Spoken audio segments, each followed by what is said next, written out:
Okay, it is 7 o'clock straight up, p.m. Central Standard Time, and today is Tuesday, May the 17th, 2022. Welcome to week number 2 of Drugs and Crime. And I'm Richard Wright, your professor, and I will be today sharing details about the assignments for week 2. Reminding you that assignments for week 1, those of you who have not completed them, have zeros, but that doesn't mean you can't still submit them. You still have a number of days to submit them.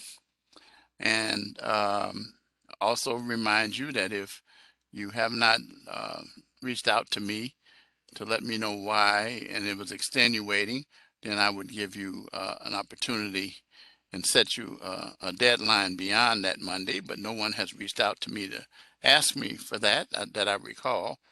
At any rate, the point of the matter is that it's very important that you be timely with your assignments. Of course, you know already that you can't submit discussion posts because when the forum ends, which is really Saturday, even though I allow Sunday for reply posts, you can't do it on Monday or any time after that, and so it is now Tuesday. So you can't submit week 1s. And so we're going to talk about posts and all of that, the assignments for this week in just a few minutes. So your week 1 assignments will be graded by Friday at 11:59 p.m. Central Standard Time. Okay. So you know how to reach out to me if you have any questions. So let's, excuse me, let's share my screen.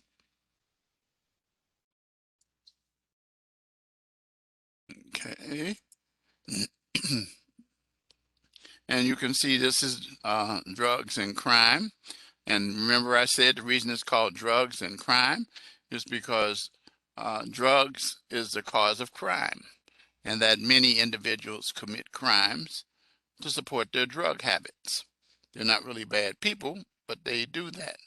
And so we want to try to help individuals to not become recidivists and help them by dealing with their drug issues. And we're going to, during the course of the next few weeks, we'll be talking about that. All right, so let's take a look at the announcement for this week. Here it is. So the history of legislation regarding drug use and abuse will be presented, and chapters 5 and 8 of the textbook. I sent you the corresponding PowerPoints. And we're going to deal with the regulation of drug precursors, regulation of synthetic drugs, and then I'm going to briefly show you an activity that you can work on, and then we're going to look at a video called Freakonomics of Crack Dealing. And so we're going to deal with that. So I did rather put in the module for week 1, the schedule where you could find them, and it's in the module where you could click on it and you can actually find what drugs are what schedule, where they fall on schedule from 1 to 5. And I want to remind you that your discussion post, which is due tonight, your initial post, mandatory sentencing for drug-related crimes, and then your reply post is due Saturday, 11:59 p.m. Central Standard Time. Finally, complete the written assignment, History of Drug and Alcohol-Related Legislation and Policies. Then there's a quiz, which I recommend that you take that after you've studied. It is a closed book exam, and the time will lapse on that. So you want to make sure you get that done. And of course, those assignments are due this Sunday at 11:59 p.m. Central Standard Time. Pay close attention to the rubrics and the module, as I said before. And I want to remind you, continue to be strong and finish strong. Very important. If you make a mistake and you read my comments, or if you need clarification, reach out to me. I said I would be willing to um, do a session with you alone to help you understand and so that you can get on track. But you'd have to reach out to me and let me know you want to do that. Finally, adversity is the springboard to success. I shared with you that that's one of the announcements. There it is right there. And I encourage all of my students to listen to it. It tells you the adversity that I overcame. All right. So now let's go to the actual module itself, dealing with the history of legislation relating to drug use and abuse. Okay, and let's go first over the written assignment for the week. Give me a second here.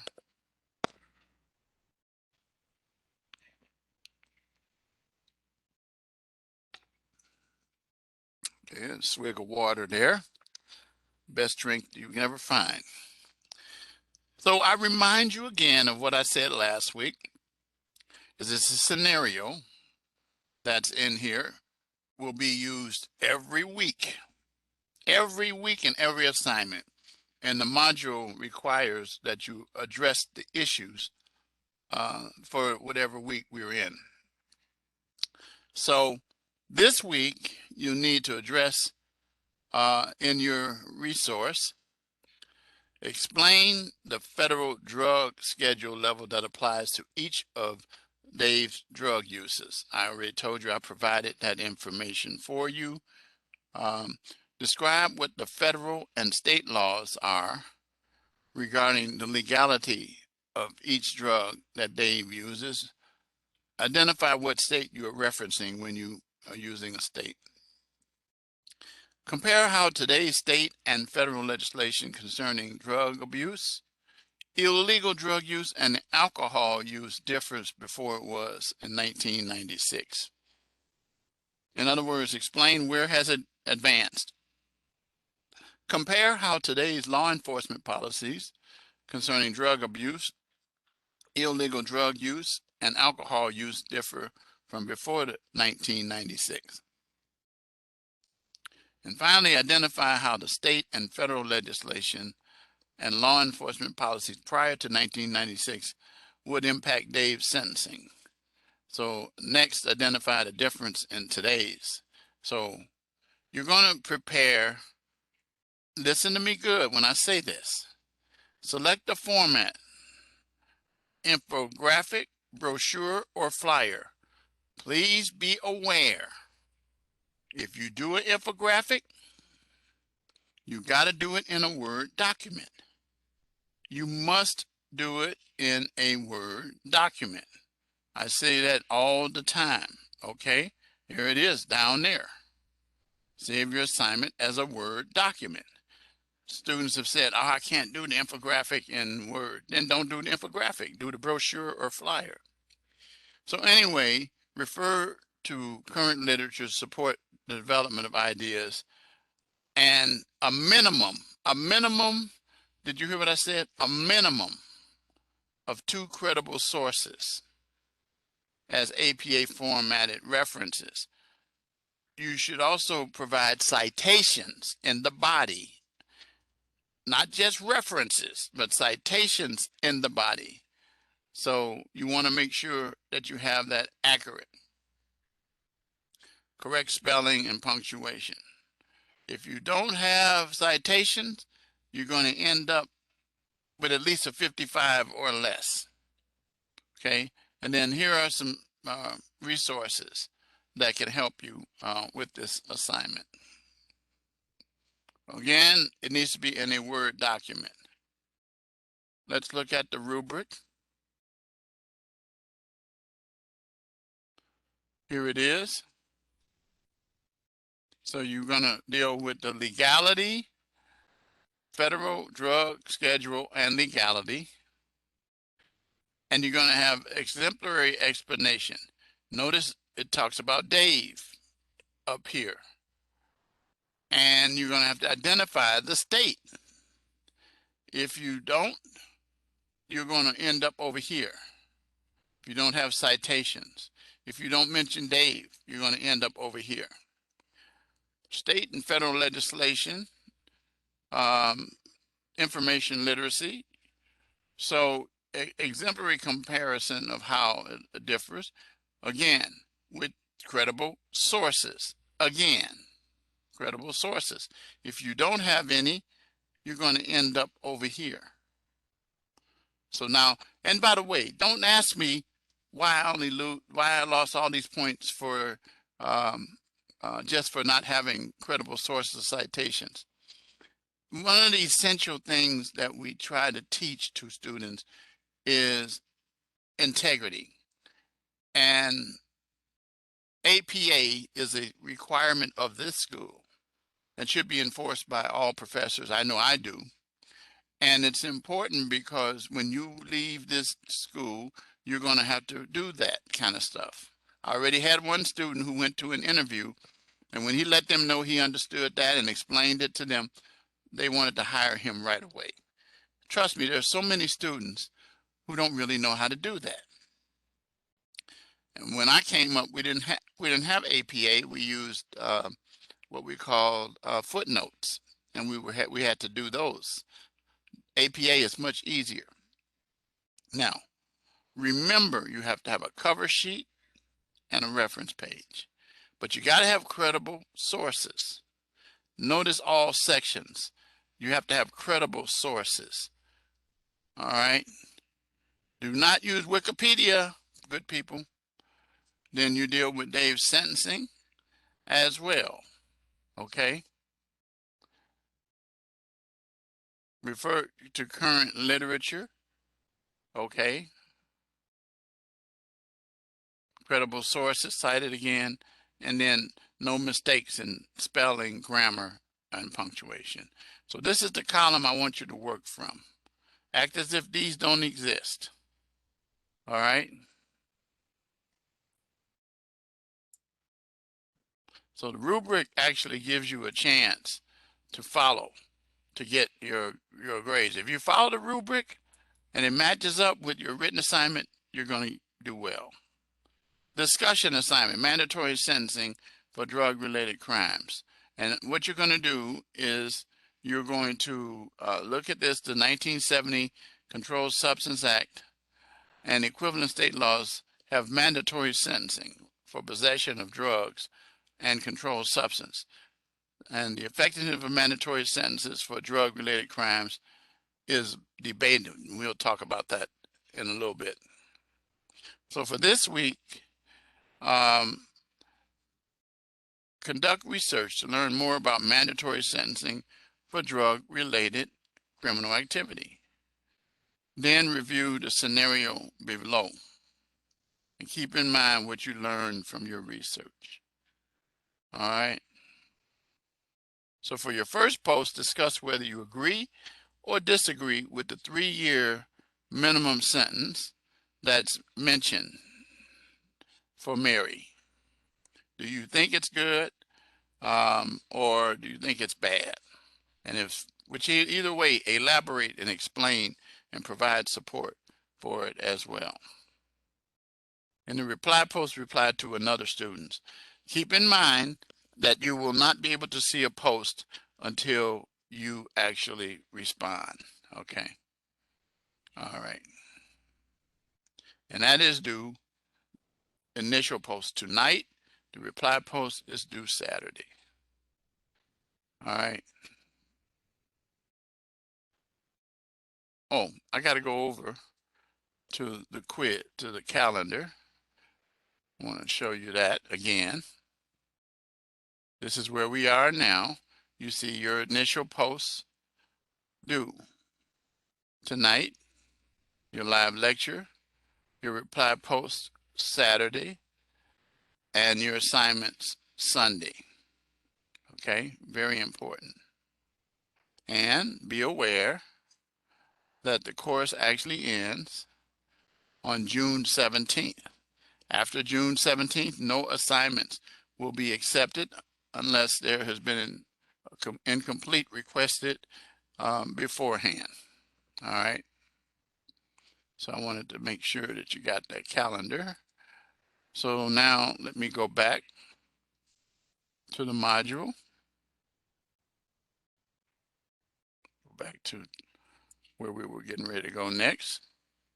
So after your discussion and your written assignment, there is your quiz, and we've already talked about that. And then your live classroom recording, okay?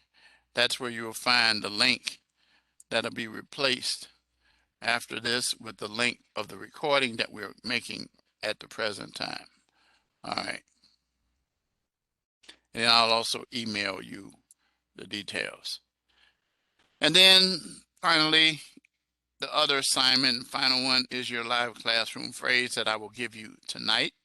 And you want to be able to provide that as well by Sunday. So let's go over this because the video is going to take a few minutes for you to see. And I'm going to let you look at that. So let's talk about regulation of drug precursors. So you have to understand that marijuana, cocaine, and heroin are grown. Okay, they're grown from plants. But methamphetamine or meth is cooked like crack cocaine, combining household products and chemicals. And oftentimes there are houses that cook these things, they have explosions. And you'll see, when you see that some of the ingredients used are paint thinner, that alone can create fume breathing problem as well as explosion. Acetone, anhydrous, ammonia, iodine crystals, red phosphorus, and then imagine, think about what I'm getting ready to say. This methamphetamine is also made out of drain cleaner. Do you know what drain cleaner can do? It's no other way to go than to go out of your mind. And so these things are cooked and changes the makeup of these ingredients to a rock-like powder. That's what we're talking about. Substance can be ingested through smoking, snorting, or drinking. Although cooking meth is a very simple thing, it's also dangerous because, as I said, the possibility of explosions and fires. When I was a police officer, we tried to deal with them as well as crack houses, but they can quickly move on. Meth can be made in a lab, in a car, on the side of the road, and it's all kinds of places. But most of the time, we find it in abandoned buildings. But there's been many fires that the fire department had to answer, and they were because either meth or crack cocaine were being cooked. So what happened? Congress, in order to try to deal with this meth issue, passed what we call the Methamphetamine Epidemic Act of 2005. And so what happened is that retailers who sold these items that I mentioned would place them in locked cabinets. And then in order for a person to buy them, they had to show ID, sign a book for the purchases. And so what that meant is that would probably reduce the number of people who would buy this, because known drug dealers probably wouldn't want to have their information out there. That would be a form of self-incrimination and would be bad for them in terms of potential defenses in the future. So what that law did was kind of, how should I say, it didn't stop it, it put a damper on it, slowed it down, because trust me, whatever laws that are generally on the books for monitoring things, they find ways to get around them. Okay, and so while it has reduced the number of labs, it hasn't eliminated the manufacturer. Mexican drug traffickers become the primary manufacturer and distributor of meth to cities. So it comes into the country already prepared. So think about what your state has in terms of laws restricting the purchase of these pseudoephedrine, ephedrine, or phenylpropylene. And the fact of the matter is understanding the impact that they might have on the manufacture and distribution of these drugs. So that's one of the responses. Okay, now let's talk about the response to dealing with synthetics. So we talked a little bit about these last week. Synthetic cannabinoids are sold in labs as legal alternatives to marijuana. Now, you and I both know that marijuana is becoming legal in many jurisdictions. So there's still the synthetic cannabinoids, but they're not as popular. And so the drugs created in these labs weren't very pure, are not very pure, and are packaged and have been created with different substances that can make you go out of your mind, and they're sold under names like K2 and Spice. And they're sold in convenience stores. You'd see them at gas stations, and certainly you can go online and purchase them.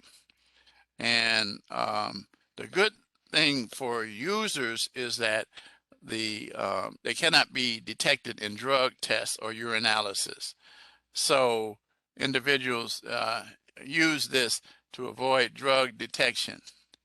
But many state public health poison centers have issued warnings about adverse effects as relate to these synthetic cannabinoids and the items that they contain, and that the possible effects that they can have on your body, such as increasing your heart rate, blood pressure, unconsciousness, vomiting, seizure, hallucination, agitation, and then finally anxiety. The bottom line is that these synthetic cannabinoids can send you on a trip or kill you. So once again, a law was passed called the Synthetic Drug Abuse Prevention Act, and it places 26 types of synthetic cannabinoids into Schedule 1 of controlled substances. You'd see that if you looked at Schedule 1. Also, at least 43 states have taken action to control one or more of these cannabinoids. So it used to be that they were pretty easy to obtain and not as regulated, but it's controlled by a lot of state laws and federal laws. And now it says 44 states have taken action to control one or more of these. But look at what they look like. They look like they look innocent, but they are not. Finally, you deal with bath salts. It's another form of manufactured drug, and it can be used and packaged as bath salts, plant food, or air freshener, because people think that they're into thinking the drugs are mild and not serious, but they really are. But here's what happens. You ingest these things by sniffing or snorting them, and or in your mouth, and here's what happens. You can lose your life You can have agitation, insomnia, irritability, dizziness, depression, paranoia, delusions, suicidal thoughts, seizures, and panic attacks. And it increases your heart rate and gives you some serious chest pains, possible nose bleeding, nausea, sweating, and vomiting. So pretty serious. And so there have been some instances where these bath salts have created um, uh, crazy activities, such as the zombie attack in 2012 that took place in Miami, where a man, it says in here in our module, he was high on bath salts. He chewed the face of a homeless man in an 18-minute attack and had to be shot by local police to stop him. He was actually out of his mind, obviously. And so these types of things happen across the United States, and bath salts is what doing. You see a line of these things. You see how you can snort them. So in 2011, the DEA published emergency scheduling to control 3 synthetic stimulants that were used. Mephedrone 3,4, methylene diprivolene, or MDPV, and then methadone. And so possessing and selling these bath salts could create you some time in jail, end up. And so this is another thing. So they try to pass laws and attempt to keep the chemicals overseas, but as you already know, they make it here anyway.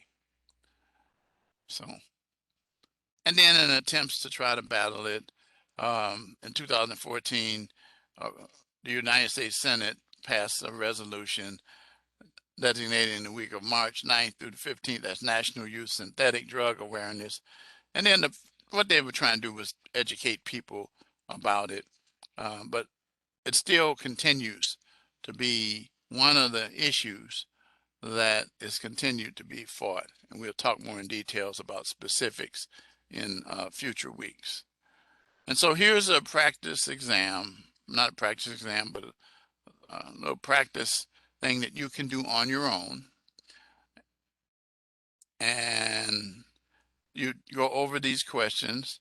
The first federal law to regulate psychoactive drugs imposed a tax on opium and cocaine and required manufacturers to be licensed. And so which one of these is it? Is it this one? Let's see. That's it. The Harrison Act of 1914, but you will have discovered that from your readings. So you can go over these on your own. So we're going to take time now, and I'm going to share this video with you as one of the last things that we'll do. So I want you to pay attention. I'm going to remove my head.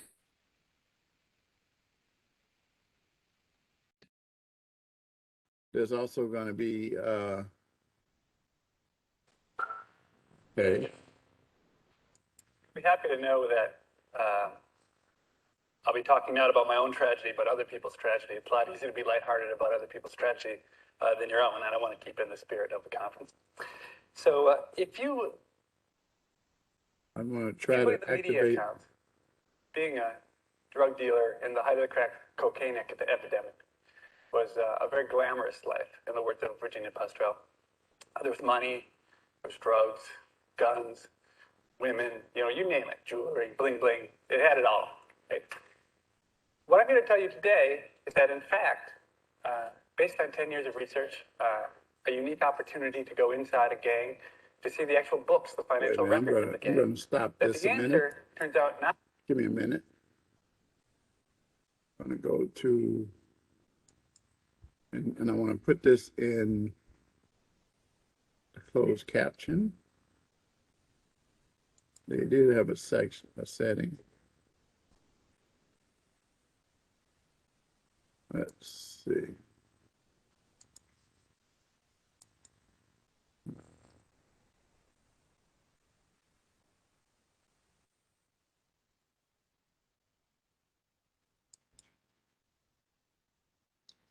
Let's close it out again.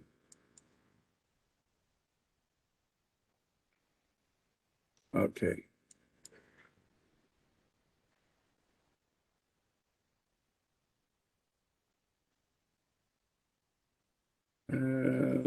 Why isn't it going? Should be going.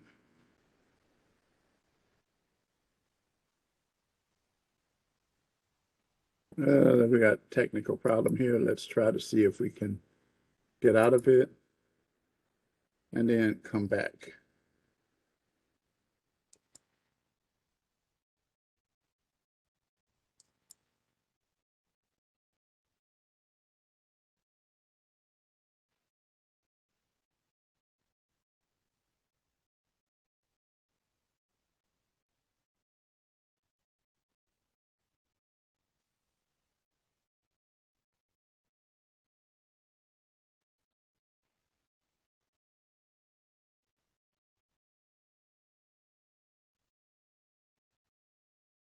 What's going on with this? Why is this giving me a hard time to put it on? Should be opening up. Let me refresh this. Maybe it'll do it then.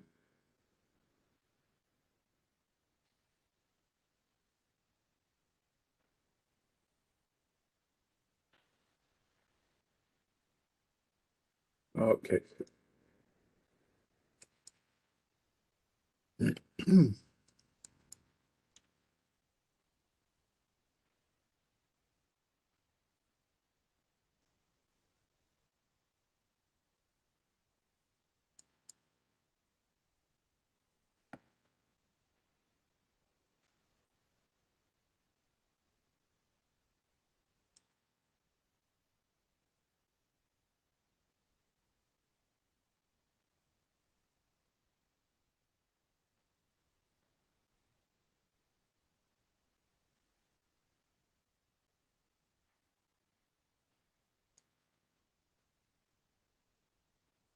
Oh boy.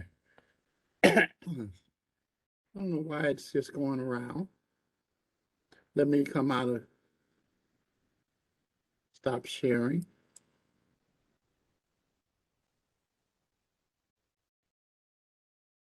Okay, let's try it again.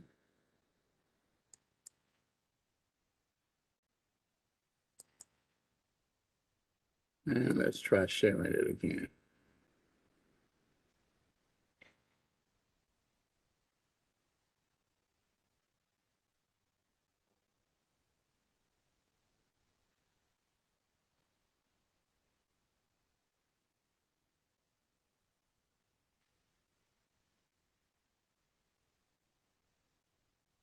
Hmm.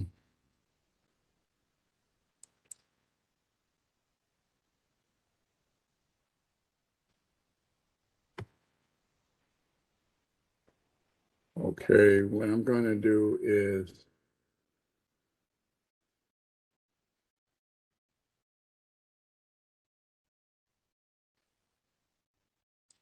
stop sharing it. Okay, let's go back. Let's get out of this. Let me try to go back and go back in it again. Okay, now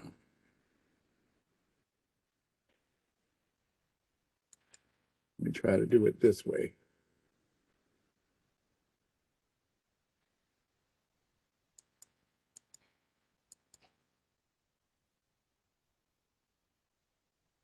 I don't know why it's giving me a problem today. Okay.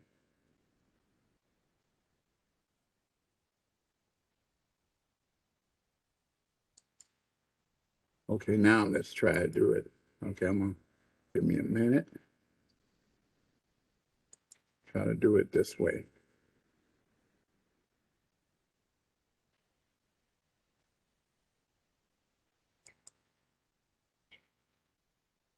Working earlier. Okay, let's go back to this.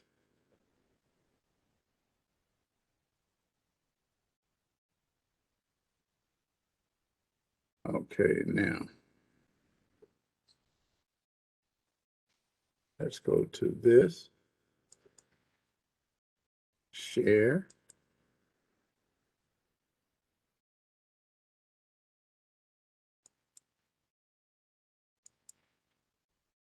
Okay, now let's try it.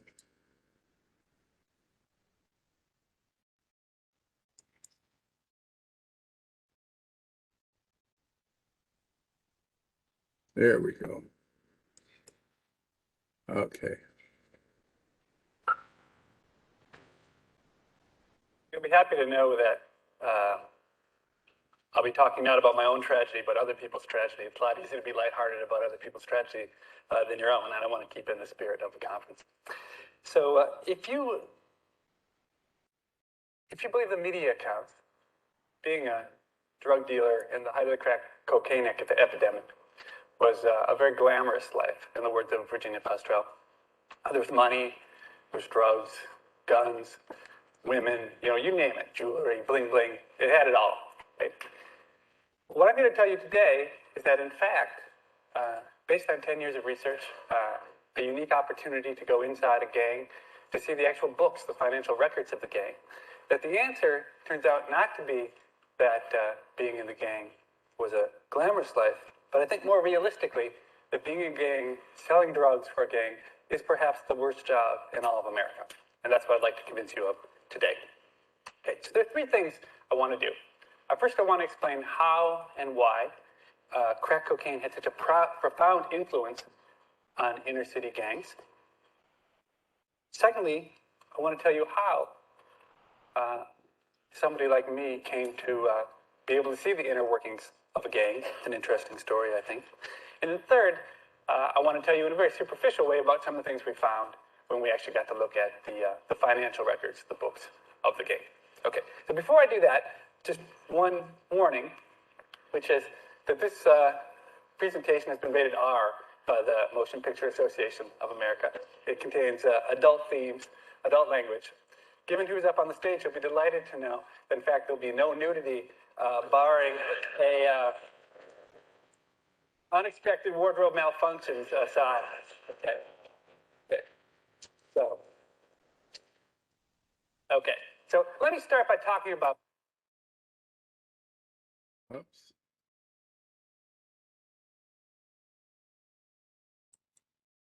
Crack cocaine and how it transformed the gang. Okay, and to do that, you have to actually go back to a time before crack cocaine in the early 80s and look at it from the perspective of a gang leader.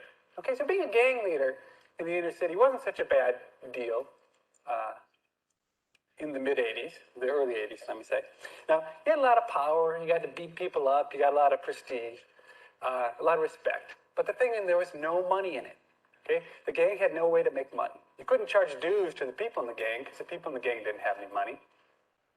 You couldn't really make any money selling marijuana. Marijuana's too cheap, it turns out. There's just no market for being, you can't get rich selling marijuana. You couldn't sell cocaine. Now, cocaine's a great product, powder cocaine, but you got to know rich white people. And most of the inner city gang members didn't know any rich white people. They couldn't sell to that market.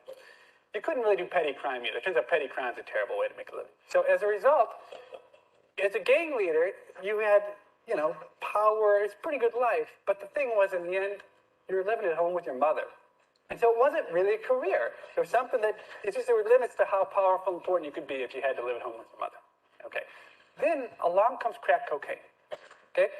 And in the words of Malcolm Gladwell, crack cocaine was the extra chunky version of tomato sauce for the inner city. Okay? Because crack cocaine was an unbelievable innovation. I don't have time to talk about it today. But if you think about it, I would say that in the last 25 years, of every invention or innovation that's occurred in this country, the biggest one in terms of impact on the well-being of people who live in the inner city was crack cocaine. Okay, it's for the worse, not for the better, for the worse. It had a huge impact on life. So what was it about crack cocaine it was a brilliant way of getting the brain high, okay? Because you could smoke crack cocaine and you can smoke crack cocaine, you can't smoke powder cocaine, and smoking is a much more efficient mechanism of delivering a high than it is snorting it. And it turned out there was this audience that didn't know it wanted crack cocaine, but when it came, it really did. And it was a perfect drug you could sell for, buy the cocaine that went in for $1, sell it for $5, highly addictive. The high was very short. So for 15 minutes, you get this great high. And then when you come down, all you want to do is get high again. Okay, created a wonderful market. And for the people who were there running the gang, it was a great way, seemingly, to make a lot of money, at least for the people on the top. Okay, so this is where we enter the picture. Not really me. I'm really a big player in all this. My co-author, Sudhir Venkatesh, is the main character. Okay, so he was a math major in college who had a good heart and decided he wanted to get a sociology PhD, came to the University of Chicago. So the 3 months before he came to Chicago, he had spent following the Grateful Dead. And in his own words, he looked like a freak. Okay? He's a South Asian, very dark-skinned South Asian, big man, and he had hair, in his words, down to his ass. Okay? Defied all kinds of boundaries. Was he black or white? Was he man or woman? It was really a curious sight to be seen. So he showed up at the University of Chicago, and the famous sociologist William Julius Wilson was doing a book that involved surveying people all across Chicago. And he took one look at Sudhir, who was going to go do some surveys for him, and decided he knew exactly the place to send him, which was to one of the toughest, most notorious housing projects, not just in Chicago, but in the entire United States. So Sudhir, the suburban boy who never really been in the inner city, dutifully took his clipboard and, walked down to this housing project, gets to the first building. First building, well, there's nobody there, but he hears some voices up in the stairwell. So he climbs up the stairwell, and he comes around the corner and finds a group of young African-American men playing dice. Okay. This is about 1990, peak of the crack epidemic. This is a very dangerous job being in a gang. You don't like to be surprised. You don't like to be surprised by people coming around the corner, and the mantra was, shoot first, ask questions later. Okay. Now, Sudhir was lucky. He was such a freak, and that clipboard probably saved his life, because he figured no other rival gang member would be coming up to shoot at them with a clipboard. So his greeting was not particularly warm, but they did say, well, okay, let's hear your questions on your survey. So I kid you not, the first question on the survey that he was sent to ask was, how do you feel about being poor and black and white? Makes you wonder about academics, okay? Well, so the choices of answers were very good, bad, and very bad. What Sudhir found out is, in fact, that the real answer was the following. The survey was not, in the end, going to be what got Sudhir off the hook. He was held hostage overnight in the stairwell. There was a lot of gunfire. There were a lot of philosophical discussions he had with the gang members. By morning, the gang leader arrived, checked out Sudhir, decided he was no threat, and they'd let him go home. So Sudhir went home, took a shower, took a nap. And you and I, probably faced with a situation, would think, well, I guess I'm going to write my dissertation on the Grateful Dead. I've been following for the last 3 months. Sudhir, on the other hand, got right back, walked down to the housing project, went up to the second floor, and said, hey guys, I had so much fun hanging out with you last night. I wonder if I could do it again tonight. And that was the beginning of what turned out to be a beautiful relationship that involved Sudhir living in the housing project on and off for 10 years, hanging out in crack houses, going to jail with the gang members, having the car window shot out of his car, having the police break into his apartment and steal his computer disks, you name it. But ultimately, the story has a happy ending for Sudhir, who became one of the most respected sociologists in the country, and especially for me, as I sat in my office with my Excel spreadsheet open, waiting for Sudhir to come and deliver to me the latest load of data that he would get from the gang. It's one of the most unequal co-authoring relationships ever, but I was glad to be the beneficiary of it. Okay, so what do we find? What do we find in the gang? Well, let me say one thing. So what we got we really got access to everybody in the gang. We got an inside look at the gang from the very bottom up to the very top. They trusted Sadir in ways that really no academic has ever, or really anybody, any outsiders ever earned the trust of these gangs. To the point where they actually opened up what was most interesting for me is their books, their financial records that they kept, and they made them available to us. And we not only could study them, but we could ask them questions about what was in them. So if I have to kind of summarize very quickly in the short time I have, what the sort of the bottom line of what I take away from the gang is that if I had to draw a parallel between the gang and any other organization, it would be that the gang is just like McDonald's. Okay? In a lot of different respects, the restaurant McDonald's. Okay, so first, in one way, which isn't maybe the most interesting way, but it's a good way to start, is in the way it's organized, the hierarchy of game, the way it looks. So here's what the org chart of the gang looks like. I don't know if any of you know very much about org charts, but if you were to kind of strip down and simplify McDonald's org chart, this is exactly what the org chart would look like. Now, it's amazing, but the top level of the gang, they actually call themselves the board of directors. Okay, and as Sadir says, it's not like these guys had a very sophisticated kind of view of like what happened in American corporate life, but they had seen movies like Wall Street, and they kind of had learned like a little bit about what it was like to be in the real world. Now, below that board of directors, you've got the essentially what are regional VPs, people who control, say, the south side of Chicago or the west side of Chicago. Now, Sadir got to know very well the guy who had the unfortunate assignment of trying to take the Iowa franchise, which it turned out for this black gang was not one of the more brilliant financial endeavors that they undertook. Okay? But the thing that really makes the gang seem like McDonald's, it's its franchisees. That the guys who are running, the local gangs, the 4 square block by 4 square block areas, they're just like the guys, in some sense, who are running the McDonald's. They are the entrepreneurs. They get the exclusive property rights to control the drug selling. They get the name of the gang behind them for merchandising and marketing. And they're the ones who basically make the profit or lose the profit, depending on how good they are at running the business. Now, the group I really want you to think about, though, are the ones at the bottom, the foot soldiers. Okay, these are the teenagers typically who'd be standing out on the street corners selling the drugs. Extremely dangerous work.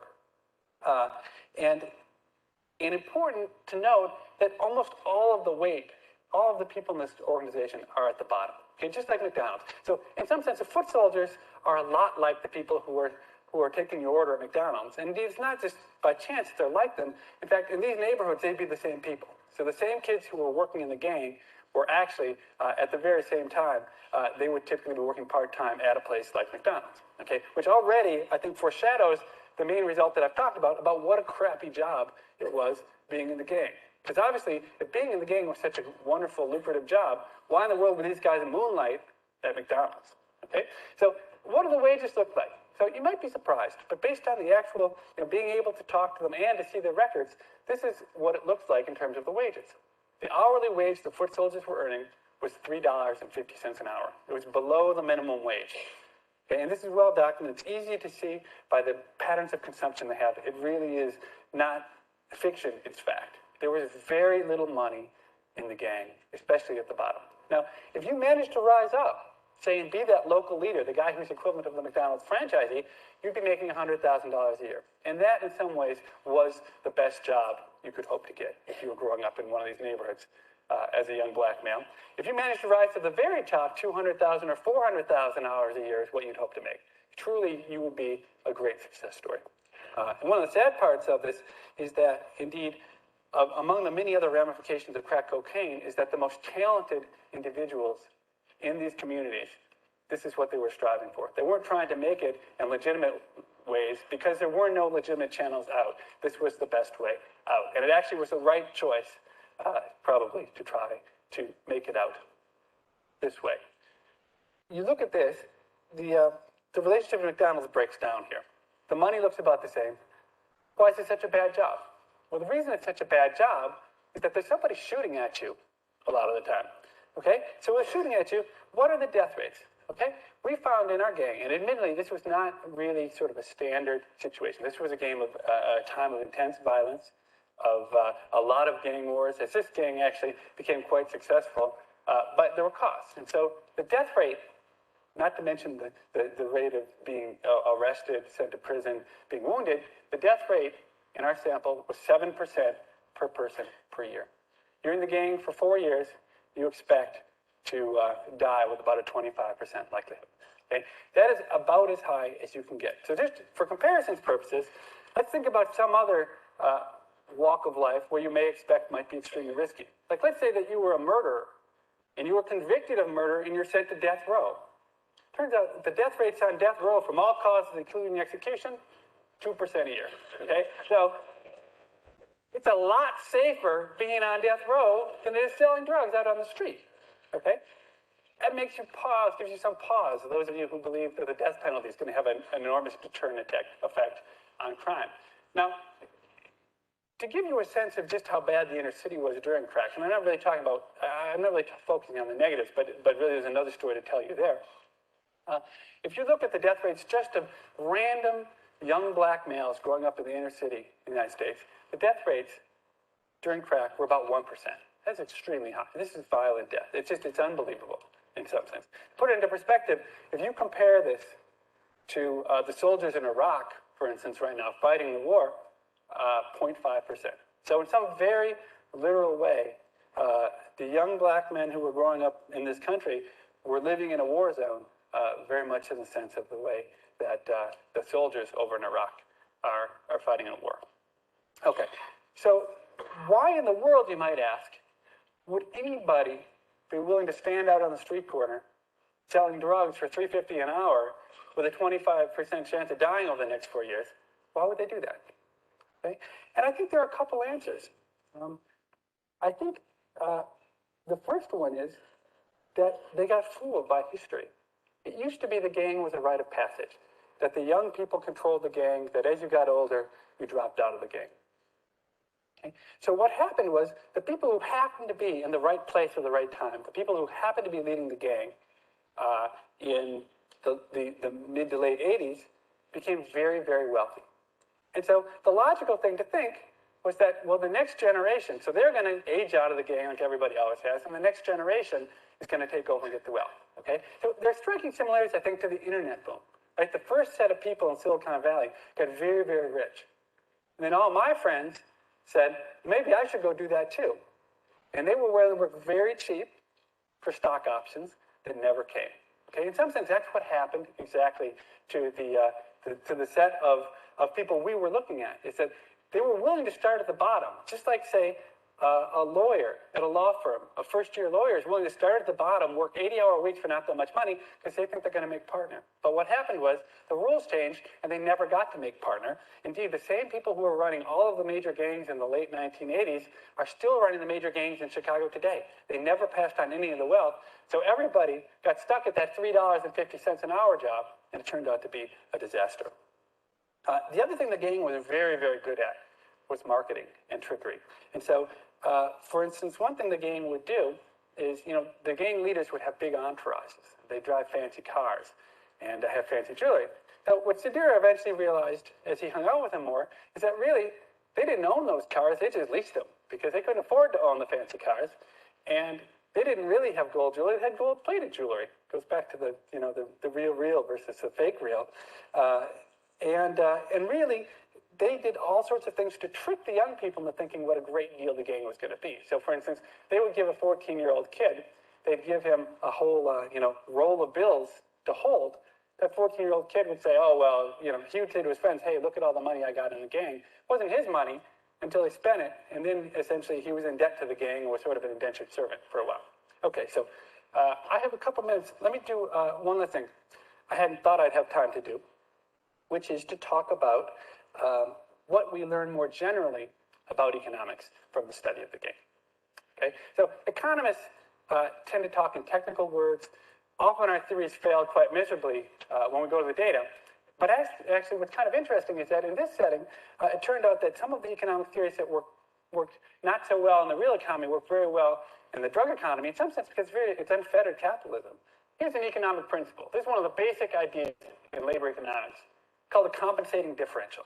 It's the idea that basically the increment of wages that a worker requires to leave him indifferent between performing two tasks one which is more unpleasant than the other. That's what you call a compensating differential. That's why we think garbage men might be paid more than people who work in parks. Okay, so in the words of the gang, one of the members of the gang, I think, makes this clear. So it turns out, I'm sort of getting ahead of myself. It turns out in the gang, when there's a war going on, that they actually pay the foot soldiers twice as much money. Okay, it's exactly this concept, because they're not willing to be at risk. So here's, in the words of the gang member, captures it quite nicely.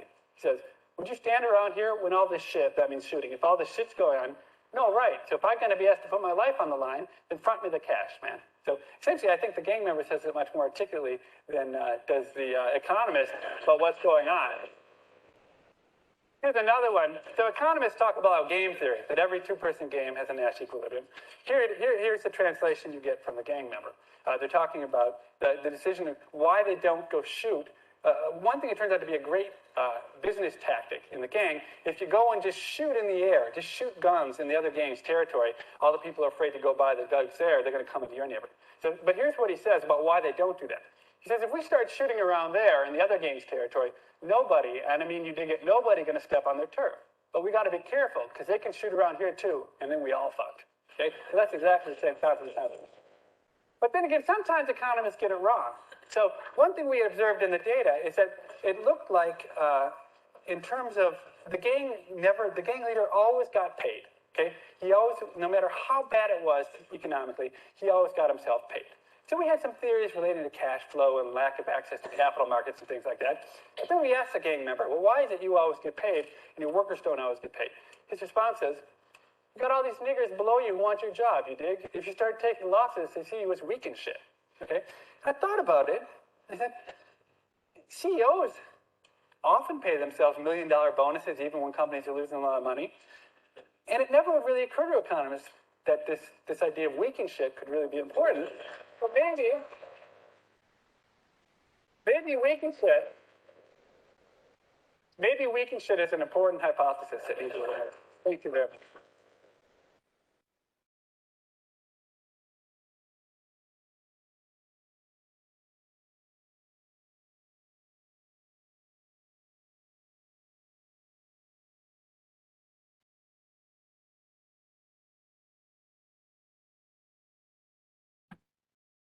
Okay. That's the end of that one. Let me plug in my headset again. And we go.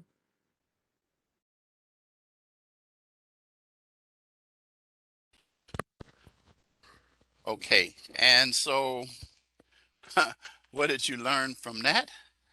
Well, you learned quite a bit there. You learned the what drugs are all about, and they're dealing with the drugs themselves, and the effects that cocaine can have, and how cheap. But one of the things that's really important for you to be aware of is that these gang leaders were very shrewd individuals. They knew how to make money, and that's what they did. They made really good money doing this, and that's the way it is today. Uh, Dealing with crack cocaine for individuals who are caught on these drugs, and so it's a very, very, very, very, very serious issue. And so I want you to understand that as we move into the next vein that we're going to be going to, that you're going to discover that law enforcement will be moving in a direction of trying to help individuals who are caught on cocaine. I do want to share one last thing with you. Let me go back to it, and let me share it, and you'll see it. You'll discover, if you look very carefully, when we were talking about the the regulation of drugs themselves and understanding synthetic drugs. You understand that individuals were, and that's the same with crack, were dealing with drugs that were manufactured. They were not grown.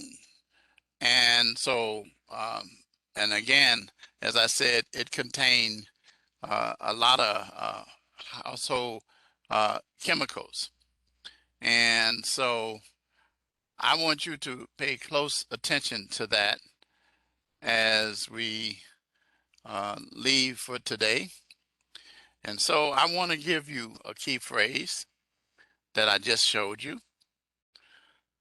And I want you to give it to me the way it is: synthetic cannabinoids. Synthetic cannabinoids. And you need to make sure you spell it right because it was on the screen, and you'll get your points. But just be aware of the fact that law enforcement has a challenge to deal with when it comes to these kinds of things, okay? All right, so I'm going to end our session for tonight. I will see you next Tuesday, May 17th. Not May 17th, May 24th at 7 o'clock p.m. So have a good week. Stay safe.